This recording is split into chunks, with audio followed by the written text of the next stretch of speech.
Hello, in this tutorial we will take a look at using different type of loops using PowerShell. We will cover for loop, for each loop, while loop and do while loop. So let's start taking a look at them one by one. Let's first understand the for loop. I have PowerShell ISE open and let's start writing a PowerShell script that helps you to understand a for loop. Now, to work with a for loop, you would first want to initialize a variable that you would like to use inside a loop, and for that you would start writing for. Let's declare a variable called loop counter, which makes very much sense, equals to 1. Then you would put semicolon. So loop counter, we would like to iterate this through 1 to 10 to start with. So you would like to iterate till 10, so that's less than or equals to 10, and then you would certainly would like to increase the loop counter by 1, and that is how you do it. So you put loop counter plus plus, that just helps you to increase a variable value by 1, and you open a bracket and closing bracket, and for now we will just simply write to the host looping and then just give a loop counter. Alright, I think that sounds good. Let's go ahead and execute this. And as you can see, it has iterated 1, 2, 3, 4, 5, 6, 7, 9 and 10, right? So it has evaluated first the loop counter is 1. Is the loop counter less than or equal to 10? Yes, it is. So it has gone ahead and printed the statement. Then it has increased a value by 1. And then again, loop counter becomes 2. So is 2 less than or equal to 10? Yes, it is. It then goes ahead and writes the host, and that is how it loops through. And at one point of time, when the value becomes 11, then the condition becomes false, and then it moves out of the for loop, right? Now you can very well declare one variable here. So let's just say that is total records, and this is where you would like to iterate with, right? There may be times wherein you would like to iterate through the total number of records.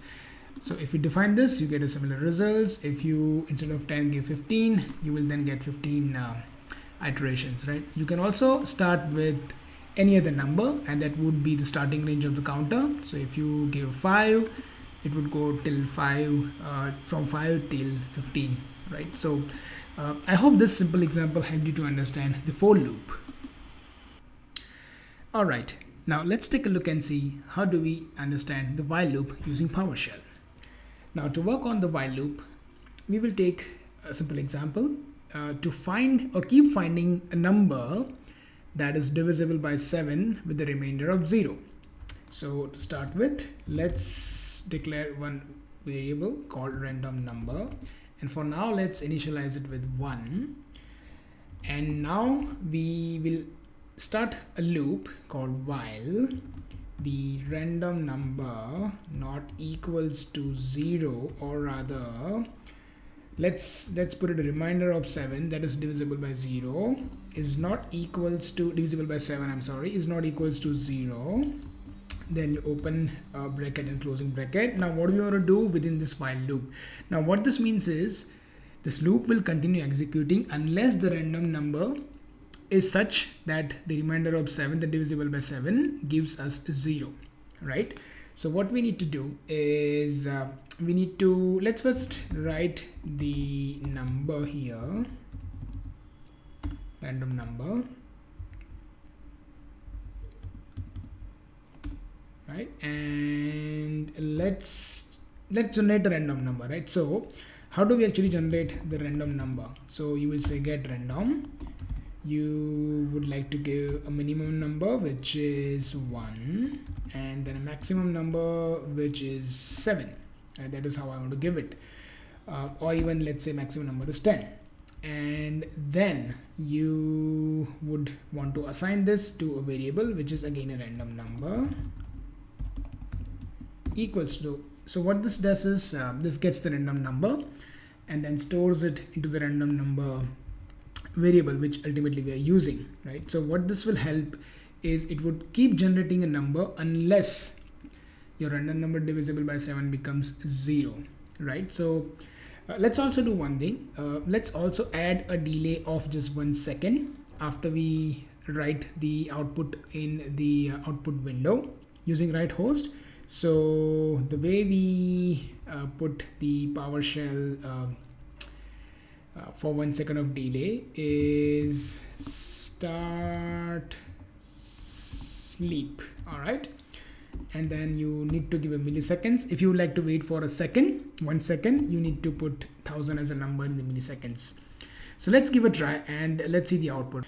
All right, we have made a little small mistake. Let's just correct it. It's random number, so that we are on using all the same variables. All right, let's go ahead and start using this. So let's hit 2, not 6, not 5, no, 7, yes. So now the moment you saw, it went ahead and executed multiple times until and unless the condition has actually met, right? So when it reached to 7, the random number got the 7, it is divisible by 7, and then remainder is 0, and that's the reason it has kind of stopped executing and came out of the while loop.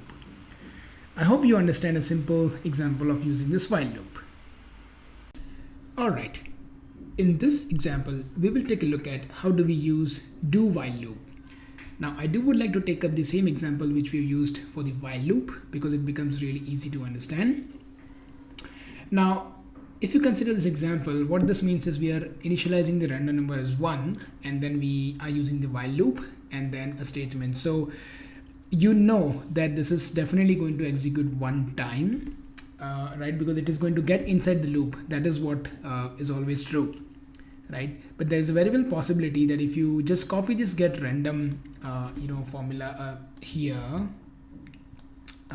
then there is a possibility that the very first time the random number is 7, and then this really cannot execute, because then 7 remainder 7 is 0, right? So the loop would not execute. So that's the difference. So the do while loop makes sure that it is executed at least once, and then while loop there is a possibility that it might not even execute once, depending on, of course, the values that you have in the comparison in the while loop.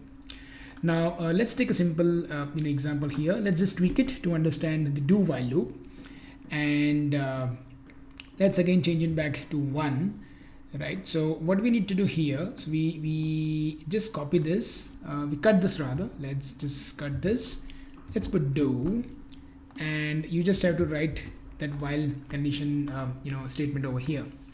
Now what this means is the random number is 1, so definitely it's going to execute this. Let's take we can still keep this here, and it'll write the number. It'll again wait and delay for a second, and then again we have this while executing the condition is true, and then again it'll get and try to get the new random number, right, until and unless it reaches to 7, which is divisible by 7, right, gives you the remainder 0. So let's execute this, and it would give you a very much similar result, but that was the a little nuances in the do while and the while. So let's execute the script. Use 2, now 7, and that's it, right? Let's execute it one more time.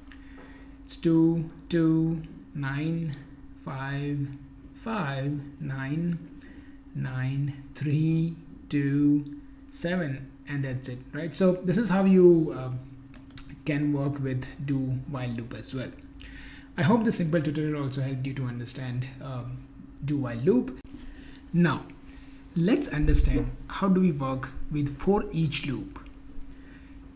Now for each loop is helpful when you really have an objects in hand, if you have the values within the array, and then you would like to iterate through individual items within the array.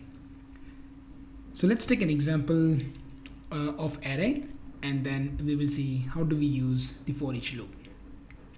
Let's first define a variable, and let's just call it numbers, just for our reference. And the way we define an array here is we put the @ we open up the bracket, and in the double quote we start putting in the values that we would like. So we are going with 1 2 3 4 5 6 7. Let's just keep it till 7, and then I'm closing the array. So what this means is our numbers is the array, and then we have 1 2 3 4 5 6 7 as the strings that are part of the array. Now for this, let's go ahead and start executing the for each loop. The way you write is for each. Now for each number, this is a variable that is used to hold the individual value in the iteration from the array. So for each number in numbers, so this is how we can iterate and we can get the values of the array. Let's open up the bracket and closing bracket, and all we're going to be doing is, let's just do the right host and let's just put a number. All right, let's just keep it like this, right host and number, and let's just execute this. And as you can see, it's 1 2 3 4 5 6 7. All the number are actually displayed.